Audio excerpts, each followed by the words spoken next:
আপনি যদি কোনো ছেলেকে ছোটবেলায় এনে লালন পালন করেন, পালক পুত্র বানান, বা কোনো মেয়েকে পালক কন্যা বানান, মরণের আগ পর্যন্ত কখনো বলতে পারবেন না এটা আমার ছেলে, এটা আমার মেয়ে। কথা কি বুঝাতে পারছি? আল্লাহ রাব্বুল আলামিন কোরআনে কারিমে বলেছেন, উদউহুম লিআবাইহিম হুয়া আকসাতু ইনদাল্লাহ। একদম পালক পুত্র সম্পর্কে আয়াত নাজিল হয়েছে। রাসূল করিম সাল্লাল্লাহু আলাইহি সাল্লামের একজন পালক পুত্র ছিল, তার নাম ছিল কি? যায়েদ ইবনে হারিসা রাদিয়াল্লাহু তাআলা আনহু। সাহাবীরা বলা শুরু করে দিত যায়েদ ইবনে মুহাম্মদ। সবাই ডাকা শুরু করছে কি? মুহাম্মদ সাল্লাল্লাহু আলাইহি সাল্লামের ছেলে যায়েদ। আরে উনি তো বাপ, তো হারেসা বাপের নাম, মুহাম্মদ সাল্লাল্লাহু আলাইহি সাল্লাম তোমার বাপ না, তাহলে পালক বাপ।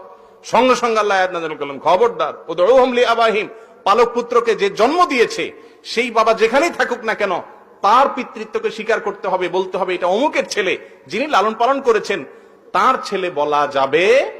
কিন্তু আমাদের দেশে কি হয়, 100% বলতে গেলে